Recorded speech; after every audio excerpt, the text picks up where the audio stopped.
विश्वानिदेव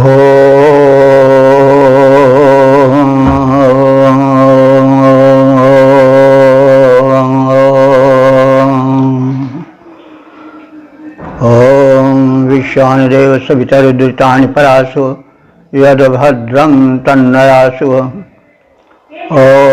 भद्रं कर्णेभिः शृणुयाम देवा भद्रं पश्येमाक्षिभिर्यजत्राः स्थिरैरङ्गैस्तुष्टुवांशस्तनुर्भिर्विषेम देवहितं यदायुः। वेद प्रेमियों सुधी श्रोताओं, संप्रति हम सब ऋग्वेद के दूसरे मंडल के 16वें सूक्त की व्याख्या में प्रवेश करने जा रहे हैं। इस सूक्त में 9 मंत्र हैं। मंत्र संख्या 1 से 8 तक जगती छंद का प्रयोग है। 9वें में त्रिष्टुप छंद का प्रयोग हुआ है। समग्र मंत्रों के दृष्टा ऋषि हैं गृत्समद और देवता हैं इंद्र। अब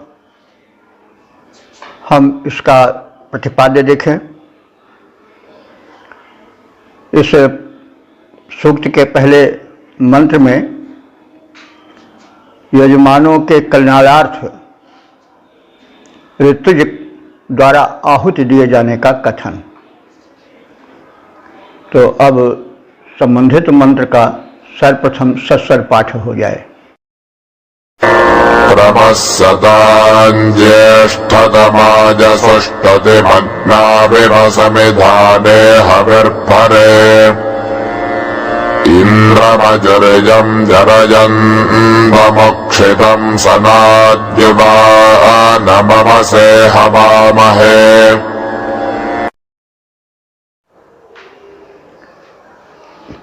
इस प्रथम मंत्र में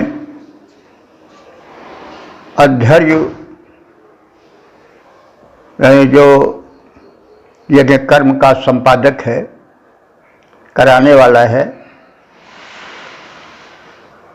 उसे अध्यर्य कहा जाता था। वही यज्ञ का नेता होता था। आज हम अगर चाहें तो उस स्थान पर गुरु को रख सकते हैं। तो जैसे आज जो उत्तम गुरु है वो शिष्य के कल्याण के लिए अनुष्ठान करता है, उसे सम्मति देता है, वैसे ही अध्वर्य जो यज्ञ कर्म का संपादक है वह यजमानों से कह रहा है कि मैं तुम्हारा कल्याणार्थी हूँ। इंद्र सर्वशक्तिमान है, सनातन शक्ति है, तुम्हारे अनुकूल रहे, इसलिए मैं उसको हविष्यान द्वारा तुम्हारे हित में संतुष्ट करता हूँ और उससे प्रार्थना करता हूँ। तो ऋतुज कथयति भो यजमाना, वह माने तुम्हारे लिए हितार्थ मैं इंद्र को हविष्यान्न आहुति प्रदान कर रहा हूँ और प्रार्थना कर रहा हूँ। इंद्र कैसा है? सताम ज्येष्ठतमाय, जितने सज्जन हैं, उच्च कोटि के हितकारी शक्तियाँ हैं, उन सब में वो ज्येष्ठतम है। ज्येष्ठतम माने श्रेष्ठतम है। और उसके लिए सम ईधाने, ईधान माने प्रज्वलन या प्रज्वलित, सम ईधाने माने सम्यक रूप से प्रज्वलित अग्नि में, अग्नौ अग्नि में हवि माने हविष्यान अर्पित करता हूँ। और उसी प्रकार से तथैव सुस्तुतिम प्रभरे, उस इंद्र के प्रसन्नार्थ सुंदर स्तुति मंत्रों को भी प्रस्तुत करता हूँ, अर्थात उस इंद्र की स्तुति करता हूँ। और वह इंद्र कैसा है? अजोरयम सनातन है, कभी नष्ट नहीं होने वाला है। और जो सोम रस है वो भी जरयंतम, कभी दुर्बल पड़ने वाला या वृद्ध होने वाला या नष्ट होने वाला नहीं है। तो उसके ही अनुकूल सोम रस को में भी मैं उपक्षितम सोमरस को प्रस्तुत कर उसे तृप्त करता हूं ताकि वह प्रसन्न हो जाए। और इस प्रकार से मैं उस सनातन युवानम माने सदैव युवक बने रहने वाले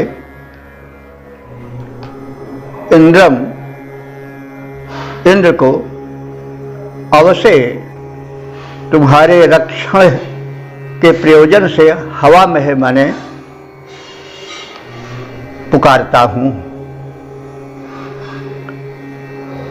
या पुकारते हैं, यानी कई ऋतुज हैं तो वे हवा में है, हम सब मिलकर पुकारते हैं।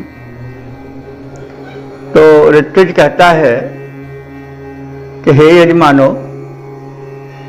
तुम सबके रक्षार्थ मैं देवों में सर्वश्रेष्ठ इंद्र के लिए प्रज्वलित अग्नि में हव्य प्रदान करता हूं, फिर उनके सुंदर स्तुति करता हूं। अविनाशी सनातन शक्ति संपन्न शत्रुनाशक सोम से श्रुतित्व इंद्र को संरक्षण के लिए बुलाता हूं। पद्य रूपांतरण है। ऋतुज कहता है, हित के हेतु तुम्हारे मैं देवों में सर्वप्रधान प्रज्वलित अग्नि में इंद्र देव को करता हव्य प्रदान। हे यजमानो, पुनः इंद्र की स्तुति करता गान शक्तिमान का रक्षा के हित करता हूं आह्वान। इस प्रकार से ये ऋतुज का कथन है। वह सदैव अपने यजमान का, यज्ञकर्ताओं का शुभचिंतक होता है और उसको उचित सम्मति देता है। गुरु को भी ऐसा होना चाहिए, उसे सच्चे दिल से अपने शिष्य अनुयायी को सच्ची सलाह देनी चाहिए और साथ ही साथ उसके कल्याणार्थ समर्पित होकर के उस परम शक्ति की प्रार्थना करनी चाहिए और उसको आहुति देनी चाहिए। आहुति का अर्थ हवन को अग्नि में डालना तो है ही है, साथ ही साथ सभी शुभ कर्मों को भी हम आहुति के अंतर्गत गिन सकते हैं। लोग अपने देश के लिए आहुति कर देते हैं अपने को, इसका मतलब हुआ कि अपने को अर्पित कर देते हैं, समर्पित कर देते हैं, अपना धन को आहुति बना देते हैं, अपने व्यक्तित्व को, अपने जीवन को, अपने अस्तित्व को आहुति बना देते हैं, बलिदान कर देते हैं। तो आहुति का अर्थ अग्नि में तो हवन प्रक्षेपण हुआ ही, लेकिन जब सभी कर्म यज्ञ हैं तो फिर शुभ कर्मों की भी आहुति होती है। तो इस प्रकार से गुरु को स्वयं आहुति प्रदाता होना चाहिए, दिव्य होना चाहिए और सत्कर्म में रत रह करके शिष्य को भी सत्कर्म के लिए प्रेरित करना चाहिए, उसके हित की अनवरत चिंतना करनी चाहिए। नहीं तो ना गुरु मिला न शिष्य भया, लालच खेला दांव और दोनों डूबे धार में गही पाथर की नाव। तो ना तो गुरु मिला न शिष्य मिले, दोनों लालच की जब दांव खेलते हैं तो फिर काम बिगड़ जाता है और दो के दोनों नष्ट होते हैं। दोनों डूबे धार में, मझधार में दोनों डूब जाते हैं, क्योंकि चाहे पाथर की नाव, पत्थर की नाव कभी उस पार नहीं लगा सकती है। तो सच्चे गुरु बनो, सच्चे शिष्य बनो, यह इस मंत्र का संदेश है। यही कुछ कृष्ण ने भी कहा है कि जो कुछ करते हो मुझे अर्पित करो। तो वहां मतलब कर्म मात्रा होती है, यत् करोष यदस्नासि यज्ञ हो ददासि यत् तपस्या कौन्तेय तत्कुरुषु मदर्पणम। गीता में भी समर्पण है, समर्पित भाव से करो, निस्वार्थ भाव से करो। स्वार्थ भाव की जहां दुर्गंध आई वहां फिर काम बिगड़ जाएगा। ओम वेद प्रेमियों, सुधी श्रोताओं, संप्रति हम सब ऋग्वेद के दूसरे मंडल के 16वें सूक्त के दूसरे मंत्र की व्याख्या में प्रवेश करने जा रहे हैं। इस मंत्र के दृष्टा ऋषि हैं वृत्समद, छंद है जगति और देवता हैं इंद्र, तथा प्रतिपाद्य है इंद्र से बढ़कर दूसरी शक्ति नहीं। अब संबंधित मंत्र का सर्वप्रथम सस्वर पाठ हो जाए। यस्मादिन्द्रात् बृहतः किञ्चने व्रते विश्वाञ्जस्मिन् सम्भृतादिवीर्यात् जठरे सोमं तन्वी सहोमहो हस्ते वज्रं वरदे शीर्षनिक्रतम्।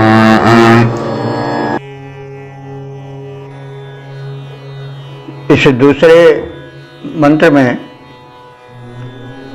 इंद्र की सर्वशक्तिमान सत्ता का बखान है। वह अद्वितीय है, एकोहम द्वितीयो नास्ति के रूप में वह द्रष्टव्य है। इस कथन का प्रतिपादन है। तो हे यजमानो, यह इंद्र सबसे महान है। यस्मात् बृहतः, जिससे विराट या जिससे बड़ा कोई नहीं है। इंद्रात ऋते, इंद्र के अतिरिक्त बृहतः न, कोई बड़ा नहीं है। किंचन ई, और कहीं कोई भी त्रिलोक में उससे बढ़ चढ़कर नहीं है। इंद्र विराट है। अस्मिन अधि, इसको ही आधार बना करके या इसमें ही विश्वानि वीर्या संभृता, विश्वान माने समस्त, वीर्या माने पराक्रम बल, संभृता माने भरे पड़े हैं। इस इंद्र में ही संपूर्ण पराक्रम और संपूर्ण बल विक्रम संभृत है, भरा हुआ है। और इस इंद्र के जठरे, जठर माने उदर, पेट, पेट में सोमम, सोम शक्ति है। सोम शक्ति यानी ब्रह्मांडीय ऊर्जा इस इंद्र के उदर में है, यानी इस इंद्र के ही अधीन है। तन्नि महा सह, और तन्नि माने तनु से तन्नि, इस इंद्र के शरीर में महा सह, महा माने महान और सह माने बल। इस इंद्र के शरीर में व्यापक बल समाहित है। तो महा माने महान, व्यापक, और सह, यह सह है, सह अव्यय नहीं है। यहाँ पर सहयोगी तृतीया जो लगता है सावधा, वो तो अव्यय है। तो वो तो साथ के अर्थ में, संयोग के अर्थ में लगता है। लेकिन यह सह जो है वो संज्ञा है, इसका अर्थ होता है बल। सहदेव इसी तरह से बना है, जो बलशाली हो देव। तो सह माने इसी से साहस बना होगा, तो सह माने बल, संज्ञा है शब्द। तो इस इंद्र के शरीर में अतुल बल है। हस्ते वज्रम, इस इंद्र के हाथ में वज्र विराजमान है, जिसका प्रहार जो है वो चूकता नहीं है, अक्षय प्रहार है।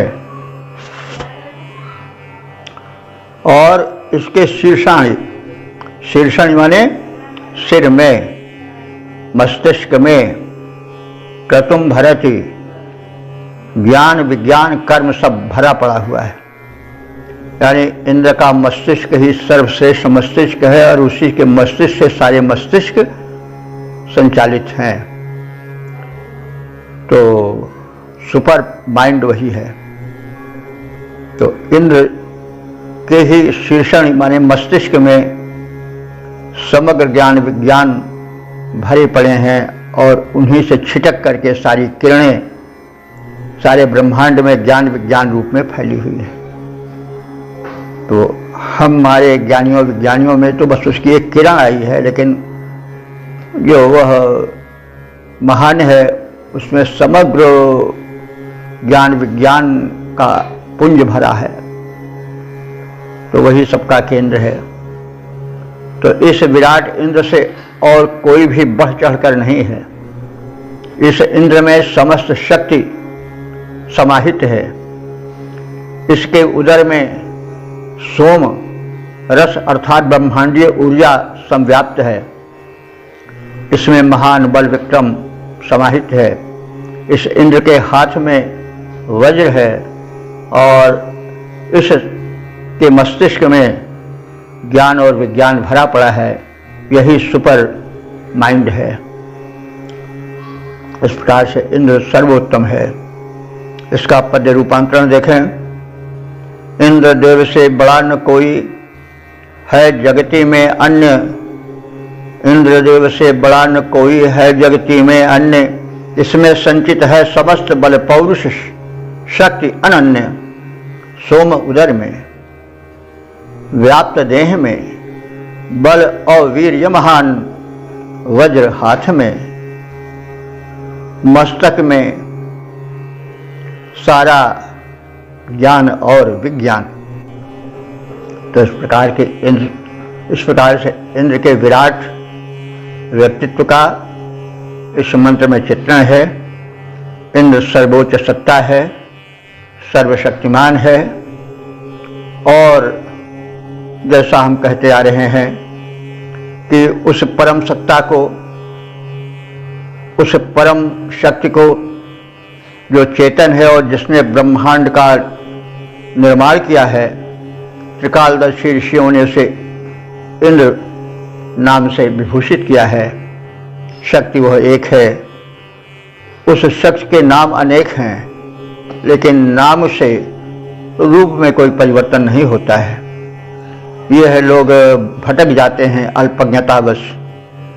केवल हमारा ईश्वर सत्य है, सब सत्य है। उसको चाहे इंद्र कहो, चाहे राम कहो, चाहे कृष्ण कहो, चाहे गॉड कहो, चाहे अल्लाह कहो, खुदा कहो, जो कुछ भी कहो, है वह एक ही, वही एक है। और चाहिए कि वेद के इस संदेश को सब लोग समझें और भ्रमवश अपने अपने ईश्वर ना लगे करें। सबका ईश्वर एक है। जैसे सबका सूर्य एक है, सबको रोशनी वही देता है। बड़े चिंता का विषय है कि कुछ लोग सूर्य के नमस्कार करने से भी कतराते हैं। बताइए, सूर्य तो सबका है, उससे कतराते हो तो फिर अपने अंगने में सूर्य की किरण ना आने दो, सूर्य के प्रकाश में मत रहो। तो यह तो अंधत्व है, अज्ञान है। आज के इस वैज्ञानिक युग में इतनी संकीर्णता उचित नहीं, क्योंकि यह विकास में बाधक है। उदारता लाओ, वैदिक धर्म पर विश्वास रखो, उसके सिद्धांतों का परिपालन करो क्योंकि यह विश्व का सर्वप्रथम विचार है। धर्म का अर्थ कोई संप्रदाय नहीं, धर्म का अर्थ जिस कर्तव्यों का पुंज है, विचारों की ज्योति है, जिसके प्रकाश में हम अपनी जीवन यात्रा को सकुशल तय कर सकते हैं और शिष्य के विकास में योगदान कर सकते हैं, अपने जीवन को धन्य बना सकते हैं। तो इसके वैदिक धर्म को अपनाओ, वैदिक विचारों को अपनाओ, क्योंकि जिस समय ये वेद ऋषियों ने देखा था ईश्वरीय संदेश के रूप में वेद को, उसमें दुनिया में संख्या बहुत थोड़ी थी, सबके लिए वेद मंत्र दर्शन हुआ था और इस संदेश ईश्वरीय है और सबके लिए है। इसमें कोई धर्म संप्रदाय नहीं है। केवल विरोध है तो उन लोगों का विरोध है जो यज्ञ के विरोधी थे। यज्ञ का मतलब श्रेष्ठतम कर्म, जो केवल यही समझते थे कि बस जीवन खाना पीना मौज उड़ाना है, जो इतने ही जीवन समझते थे, उनके प्रति विरोध है। उन्हीं को असुर कहा गया, उन्हीं को दैत्य कहा गया, उन्हीं को यज्ञ विरोधी कहा गया है। और यही पहला मतभेद दिखाई देता है, क्योंकि एक बिंद राक्षस का था, दैत्यों का था, तो ये यज्ञ के विरोधी थे। अब ये मतलब भौतिक विचार के थे, खाना पीना सोना मौज मस्ती करना यही जीवन है। वो समझते थे कि घर के अन्न को आग में डाल दें तो यह मूर्खता है। उनका विचार है, वो उसके वैज्ञानिकता से अपरिचित थे और शक्तिशाली थे। ऐसी बात नहीं कि चोर डकैत और दुष्ट तो कम ताकत वाले होते हैं, ऐसी कोई बात नहीं। उनमें शक्ति की कमी नहीं होती, उनमें शुद्ध विचारों की कमी होती है। तो बस उस समय वैदिक युग में केवल यही दो प्रकार की शक्तियाँ थीं, एक यज्ञ करने वाली और यज्ञ विरोधी। कुछ लोग ऐसे थे जो यज्ञ का विरोध करते थे, यज्ञ विध्वंस करते थे और कहते थे कि यह कर्म ठीक नहीं है, क्योंकि इससे कोई अच्छी बात हमें नहीं मिलती है। वो समझते थे कि बस अपने अन्न को ले जाके यज्ञ में डाल दो, ये क्या। तो बहरहाल ये प्रबुद्ध लोग थे और वैदिक धर्म सनातन धर्म है, इसको मानना चाहिए और इसके संदेश का प्रचार प्रसार करना चाहिए। यह मानव होने का और बुद्धिमान होने का, पढ़े लिखे होने का कर्तव्य निर्वाह है। ओम। तो इस प्रकार से हमने इंद्र की महत्ता को समझा। वो इंद्र क्या है? समग्र का स्वामी है, सारे तत्व उसी से निकले हैं, उसी में समाहित हैं। अब हम आगे अगले मंत्र की व्याख्या में प्रवेश करें। ओम। वेद प्रेमियों, सुधीर श्रोताओं, संप्रति हम सब ऋग्वेद के दूसरे मंडल के 16वें सूक्त के तीसरे मंत्र की व्याख्या में प्रवेश करने जा रहे हैं। इस मंत्र के दृष्टा ऋषि हैं गृहसमद, देवता हैं इंद्र और छंद है जगति तथा प्रतिपाद्य है इंद्र की अप्रतिहत शक्तिमत्ता। अब संबंधित मंत्र का सर्वप्रथम सस्वर पाठ हो जाए। नक्षोडेभ्याम्बरेभ्येत इन्द्रियं न समुद्रैः पर्वतैरिन्द्रते रथाः न ते वज्रमन्वश्नोति कश्चन यदा शुभः पतसि योजनापुरो।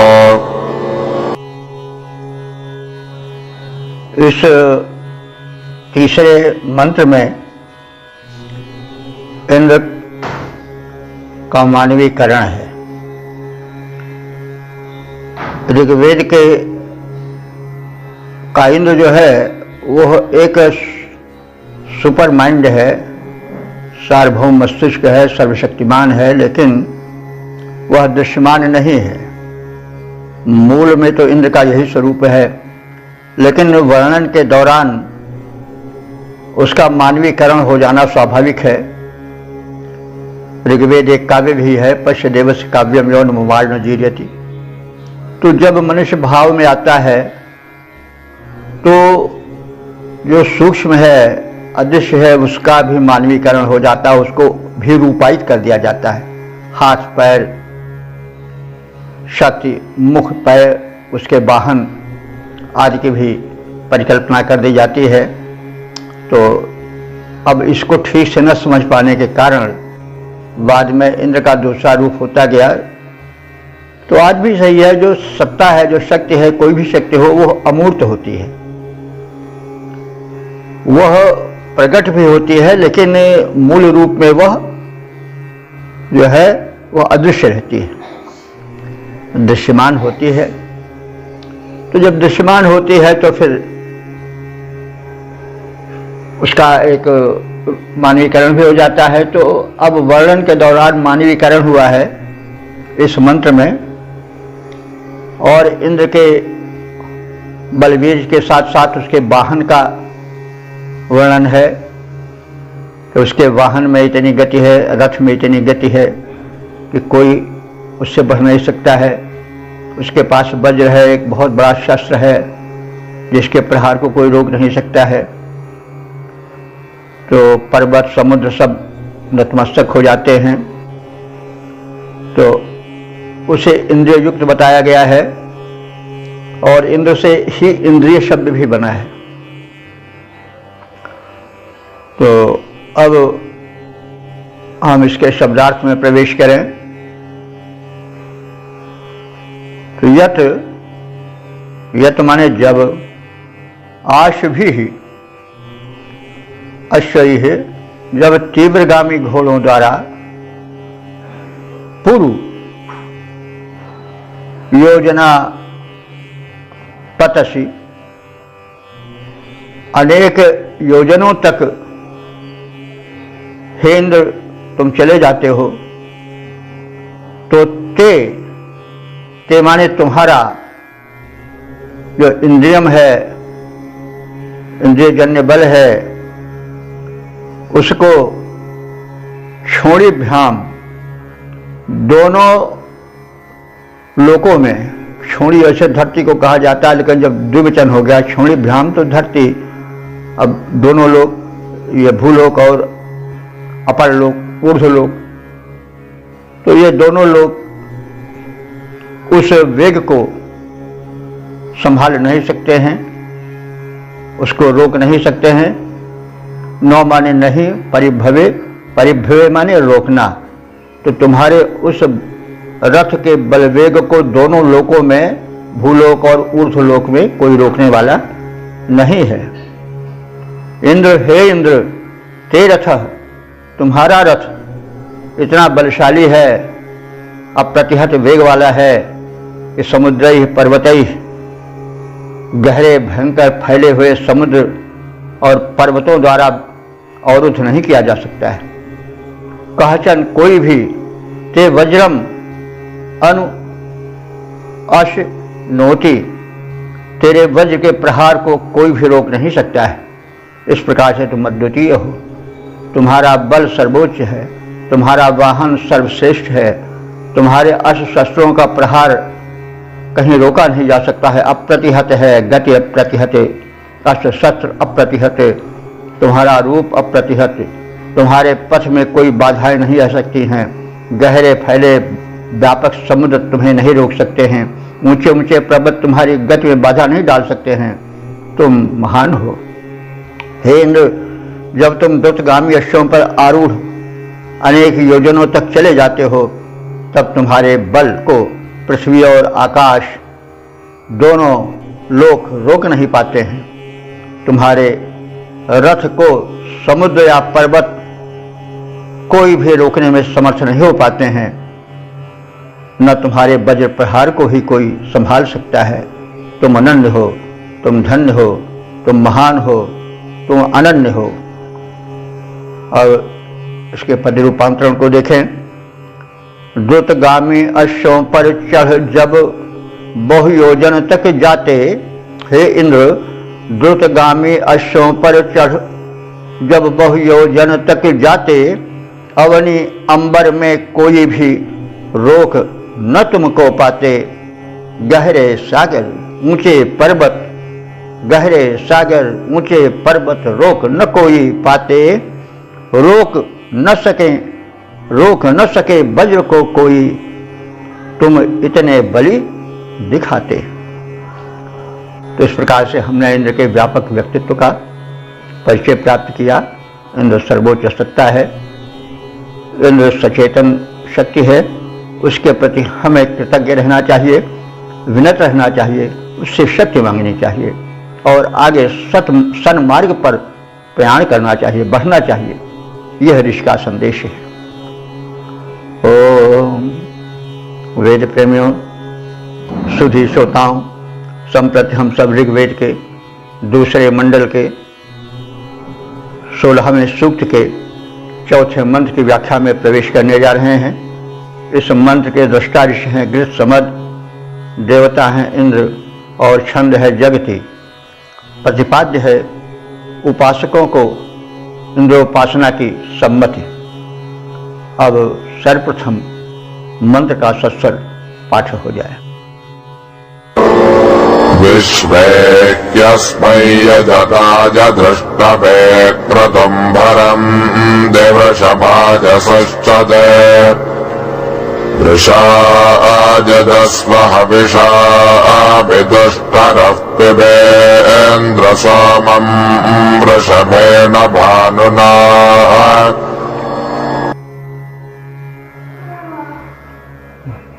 इस चौथे मंत्र में ऋतुज यानी यज्ञ संपादक पुरोहित यजमानों को, उपासकों को इंद्रोपासना को प्रेरित करता है और कहता है कि जब सभी लोग उसका पूजन करते हैं, उसको आहुति चढ़ाते हैं, अपने सत्कर्मों द्वारा संतुष्ट करते हैं, तो तुम भी पीछे न रहो, तुम भी वैसा करो। और मैं इंद्र से निवेदन करूंगा कि वो तुम्हारी प्रार्थनाएं सुने।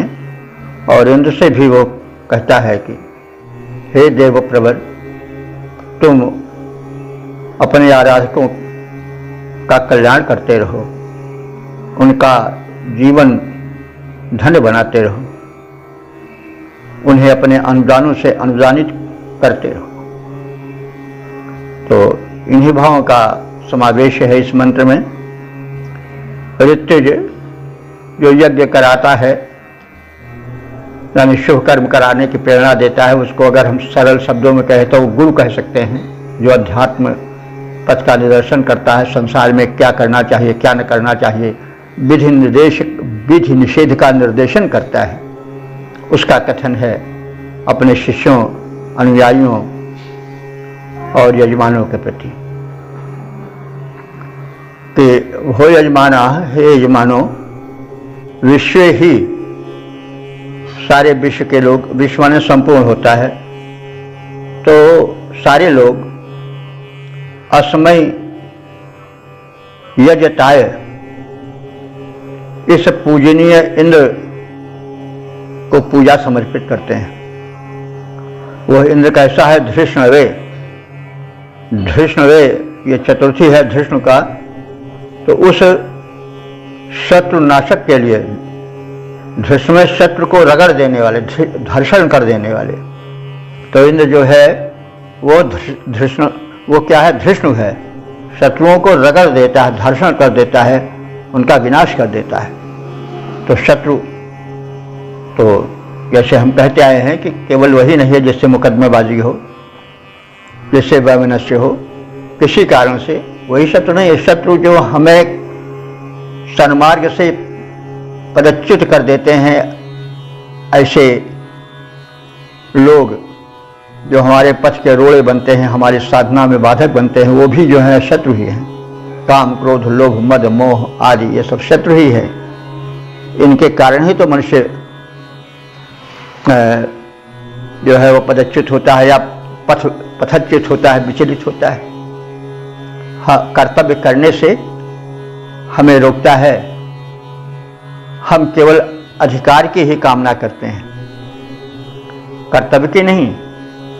यदि कर्तव्य पर ध्यान दें तो अधिकार तो अपने आप ही प्राप्त हो जाएगा। असंतुलन इसलिए है कि हम केवल अधिकार चाहते हैं।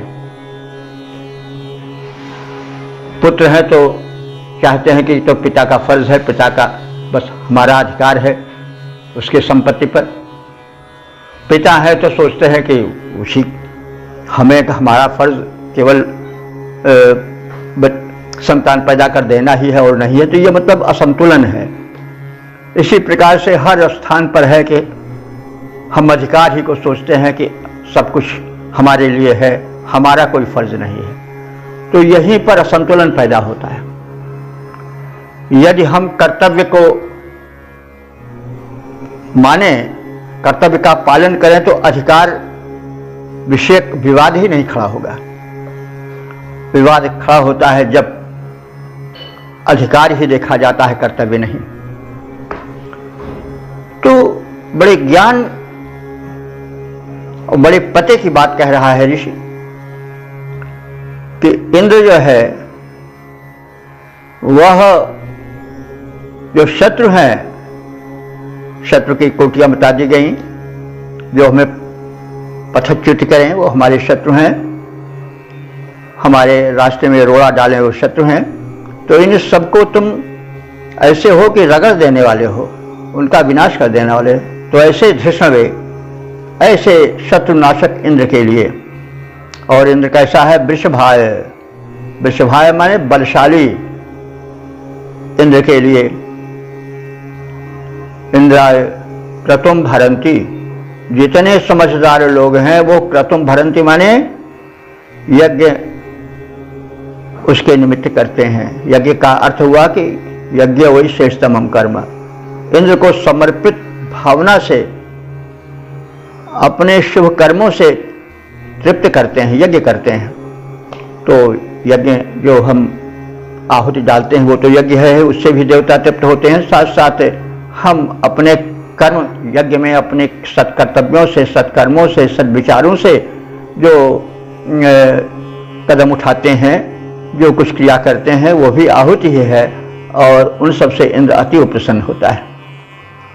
तो वही बात कही जा रही है कि बड़े बड़े लोग जो हैं संसार के, वे क्रतुम भरंती, इंद्र के लिए यज्ञ करते हैं, उसे आहुति देते हैं। तो भो यजमाना, हे तो हमारे शिष्यों या यजमानों, उपासकों, तुम विदुष्ट, तुम जो हो वो विद्वान हो। विदुष्ट माने विद्वान, जानने वालों से कुछ बढ़कर ही हो, विदुस्तर हो। विदुह माने विद्वान और विदुस्तर माने बढ़ चढ़कर विद्वान। तो तुम जो हो वो जो लोग इंद्र की पूजा करते हैं उनसे कम समझदार नहीं हो, विद्वान हो, जानने वाले हो, तथ्य जानते हो, समझते हो, तत्वज्ञानी हो। तो वृषा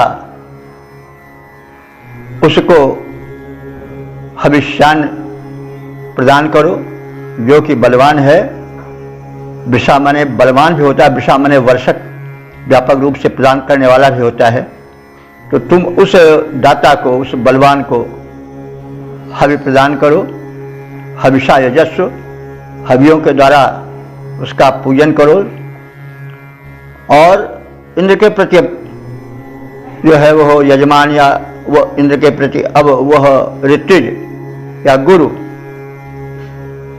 यह कहता है, यानी इंद्र को संबोधित करके कहता है कि इंद्र, हे इंद्रदेव, वृषभेण भानुना, आप भी अपने वृषभेण, भानुना माने वृषभ कहते हैं बलशाली, भानुना माने किरणें, यानी अपने प्रबल कृपा किरणों द्वारा भक्त के सोमम पिब, सोम माने जो कल्याणकारी नैवेद्य प्रस्तुत किया जा रहा है उसे, वह सोम है और उसे तुम पान करो, उसे ग्रहण करो। यानी जो कुछ दे रहा है तुम्हारा भक्त जो यज्ञशील है उसे तुम सोम की तरह पान करो, जो तुम्हारा प्रिय पेय है। सोम के विषय में हम कहते आ रहे हैं, सोम का अर्थ वो तो है ही है जो सोमलता से निकलता है, लेकिन सोम जो है वो व्यापक अर्थ में शक्ति का, सात्विकता का और सौम्यता का प्रतीक है, भक्ति भावना का प्रतीक है।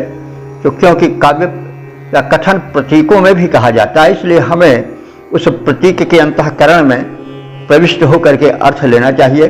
कहीं कहीं अर्थ जो है वो अभिधात्मक सीधे सपाट रूप से कह दिया जाता है और कहीं कहीं उसे अलंकारिक साज सज्जा के भीतर रख करके कहा जाता है। जैसे कोई अमूल्य चीज़ हो तो किसी डिब्बे में बंद कर दी जाए तो डिब्बा दिखाई देता है, लेकिन वो रत्न नहीं दिखाई देता है। डब्बा खोला जाता है तो वो रत्न सामने आता है। वैसे ही विचार कभी कभी अलंकारों की पिटारी में बंद कर दिए जाते हैं, तो उस पिटारी को खोलो तो फिर रत्न मिलेगा। तो पिटारी ही पर अगर रुक जाइएगा तो फिर उस रत्न से या उस समृद्धि से जो पिटारी में भरी हुई है लाभ नहीं मिल पाएगा। पिटारी का अपना महत्व है, लेकिन उसका महत्व यह है कि उसके में छिपे हुए समृद्धि को या रत्न को हम जाने पहचाने और प्राप्त करें, उसका लाभ उठावें। तो यही मतलब है कि कभी कभी भाषा अलंकारिक हो जाती है, प्रतीकात्मक हो जाती है, तो उस प्रतीक में प्रवेश करके उसके अर्थ का लाभ लिया जाए। तो यही है। तो इंद्र सोमपान करे अर्थात वह हमारे द्वारा प्रस्तुत जो नैवेद्य हैं उन्हें स्वीकार करे और उसे प्रसाद रूप में हमें प्रदान करे। जैसे प्रसादम कुरु केशव कहा नहीं गया है, चढ़ाया जाता है कि तो दय्यम बस गोविंद तो भ्यो समर्पय, और प्रसादम कुरु केशव, उसको आप प्रसाद बना दो। तो जब कोई चीज़ अर्पित की जाती है भगवान को तो भगवान उसका सूक्ष्म अंश ले लेते हैं, लेकिन वो जो स्थूल अंश से ज्यों का त्यों बना रहता है, उसमें कोई कमी नहीं जाती, लेकिन अर्पण कर देने पर वही वस्तु प्रसाद बन जाती है। तो प्रसादम कुरु। तो इस प्रकार से तुम हमारे द्वारा प्रस्तुत पूजन सामग्री जो कि सोमरस रूप में है, तुम्हें अत्यंत प्रिय है, उसको स्वीकार करो। और तो इस प्रकार से इसमें कहा गया कि हे उपासको, तुम इंद्र की उपासना करो, उससे अपने शुभ कर्मों की आहुति दो, अथवा यूँ भी यज्ञ करके आहुतियाँ प्रदान करो। और हे बलवान इंद्र, तुम जो हो वो हो भक्तों द्वारा प्रस्तुत नैवेद्य को, भक्तिपूर्ण समर्पण को स्वीकार करो। यही सोम है, यही सोमपान है, यही समर्पण है।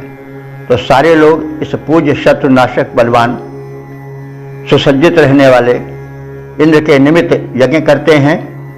तो हे यजमानो, तुम भी पीछे न रहो, तुम तो विद्वान हो, सोमरस प्रदान करने वाले हो, इंद्र को अपने शुभ कर्मों के सोम को प्रस्तुत करने वाले हो। अस्तु, उसे हविष्यान्न दो, इंद्रदेव की पूजा करो।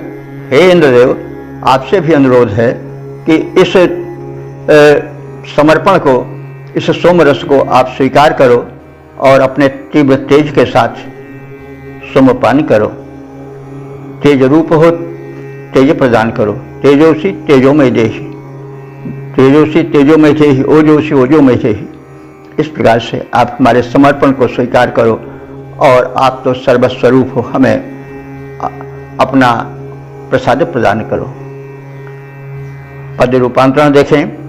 पूज्य शत्रुहंता बलधारी इंद्र सुसज्जित रहते, पूज्य शत्रुहंता बलधारी इंद्र सुसज्जित रहते, सारे लोग इंद्र को करके लक्ष्य यज्ञ है करते। हे यजमान, इंद्र को पूजो, अर्पित कर हव्यान्न इंद्रदेव, तुम तीव्र तेज धर करो सोमरस पान। ओम।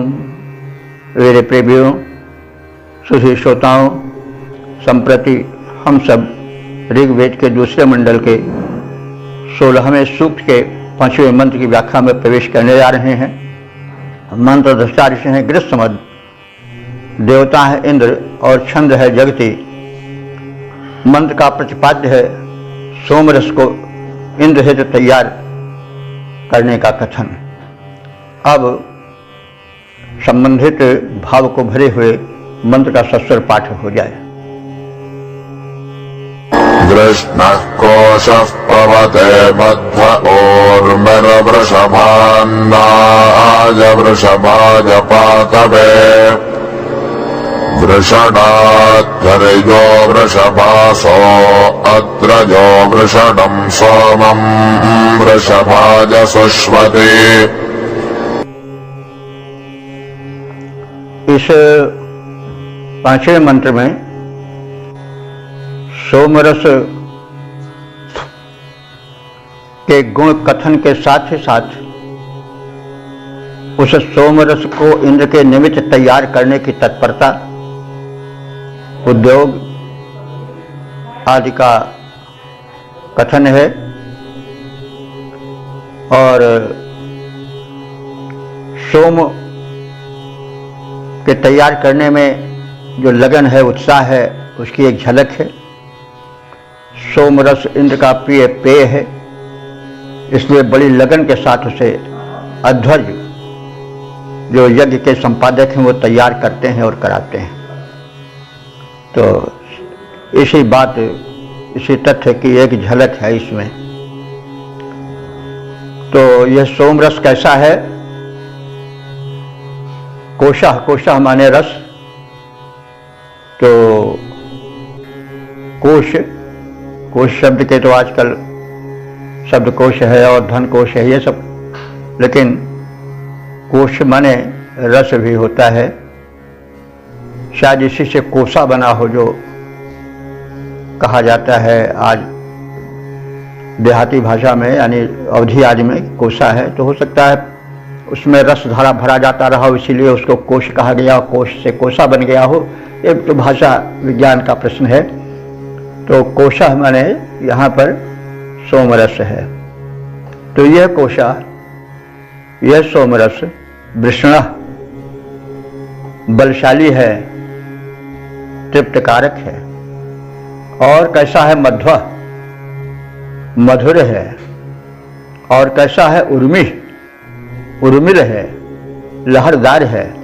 सोम की धारा जब गिरती है और सोम कोशा में या पात्र में जब भरा जाता है तो लहराता है। तो इसीलिए कहा गया उर्मी, वो उर्मिल है, लहरा रहा है।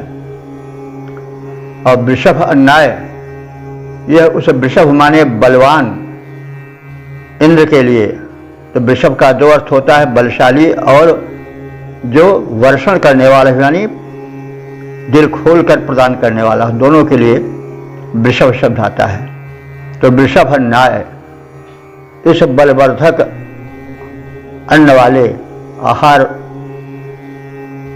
वाले सोम को और बलवर्धक और अनुदान को व्यापक रूप से लुटाने वाले इंद्र के लिए, उसके पात्रे माने पीने के लिए, पवते माने झरता है। यानी यह सोम रस की धारा जब पत्थर से कूट करके तैयार की जाती है, छानी जाती है, तो यह झरती है यह धार। और उस समय सोम रस लहराता सा प्रतीत होता है। और यह बलशाली इंद्र के लिए है। और यह वृषभ अन्न, यह बलशाली जो आहार है अन्न का, वो इस प्रकार से छाने जाते हुए पात्र में झरता है, गिरता है। वृषणा, वृषणा माने यह बलशाली है और तृप्त करने वाला है।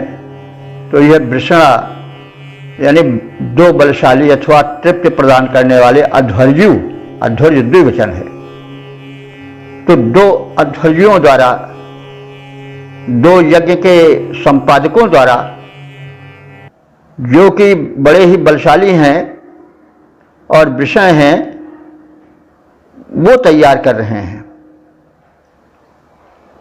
वे दो वृषभाषा, दो बड़े ही बलि अर्थात पुष्ट पत्थरों के द्वारा, अद्रया, यह अद्र शब्द है। अद्र माने होता है वैसे पहाड़, लेकिन पत्थर का भी अर्थ आता है। तो यहाँ सीधे अर्थ लीजिए कि जब सोम लता फैलाई जाती है तो उसको कूटा जाता है। तो उसके लिए दो पत्थर रहते हैं, दोनों हाथों से कूटे जाते होंगे वे, और कूट करके रस निचोड़ा जाता है। तो उसी की एक झलक प्रस्तुत की जा रही है कि यह सोम रस जो है बलशाली है, मधुर है। यह जब रस रूप में आता है तो लहराता है। और इसको तैयार करते हैं वृषणा, दो बलवान अध्वर्यु और दो बलशाली यानी पुष्ट अद्रय पाषाणों द्वारा उस सोमरस को निकालने और कूटने के पत्थर से बने 2 औजारों द्वारा वृषभाय इंद्राय, उस बलशाली इंद्र के लिए जो है वो तैयार किया जाता है। वृषणम सोमम शिष्यति, इस प्रकार से यह जो वृषण माने बलशाली सोम है, देखिए वृष शब्द का 2 अर्थ होता है, बलशाली भी होता है और जो दिल खोल कर प्रदान करे उसको भी, वर्षा करे उसको भी वृषण कहते हैं। ये विशेषण है सोम का यहाँ पर, वृषणम सोमम, इस बलशाली बलप्रदायक सोम को शिष्यति माने निचोड़ा जाता है। तो मतलब यह हुआ कि 2 पत्थरों से 2 कुशल अध्वर्य सोम यज्ञ कराने वाले इसको कूटते हैं, कूट करके इसका रस निकालते हैं। जब रस निकालते हैं तो वो छाना जाता है, तो वो झरता है, उसकी धारा पात्र में गिरती है, झरती हुई गिरती है छन्ने से, और उस समय वह उर्मिल हो जाता है, यानी लहराने लगता है। और यह बड़ा पुष्ट है, बलदायक है, और जो बलशाली इंद्र हैं उनके लिए प्रस्तुत किया जाता है। तो वृषणम सोमम शिष्यति, बलशाली सोम इस प्रकार से इंद्र के सेवा में प्रस्तुत किया जाता है, तैयार किया जाता है। तो तृप्तिकर बलवर्धक अन्नयुक्त यानी आहार वाला यह सोमरस बड़ा मधुर है। इस सोम रस की धारा बलशाली इंद्रदेव के पीने के निमित्त स्रवित होती है, बनाई जाती है, गिरती है पात्र में। 2 अध्वर्य जो बलशाली हैं, इस क्रिया में निपुण हैं, वो इंद्र की तृप्ति के लिए सुदृढ़ पत्थरों से पीस कूट कर इस सोमरस को तैयार करते हैं। और इस प्रकार से सोमरस तैयार करने में तत्परता और सावधानी का एक झलक दिखाई गई है। तो सोमरस की महत्ता के साथ साथ उसके तैयार करने में, सोमलता से कूट कर निकालने में, छानने आदि में, और उसको पेय के रूप में तैयार करने में जो तत्परता होती है, उसकी एक झलक इसमें प्रस्तुत की गई है। इसका पद रूपांतरण है, पुष्ट अन्न से युक्त तृप्तिकर मधुर सोमरस धार। पुष्ट अन्न से युक्त, अन्न माने आहार, तो सोम एक आहार है इंद्र का प्रिय। तो पुष्ट अन्न से युक्त तृप्तिकर मधुर सोमरस धार इंद्र देव के पान हेतु की जाती है तैयार। पीस सुदृढ़ पत्थर से पौष्टिक सोम स्वरस की धार 2 अध्वर्य इंद्र के पीने हेतु करें तैयार। इस प्रकार से इस मंत्र में सोमरस जो कि इंद्र का प्रिय पेय है, उसको तैयार करने में किस तत्परता और किस लगन और किस श्रम का प्रयोग होता है, इसकी एक झलक दिखाई गई है।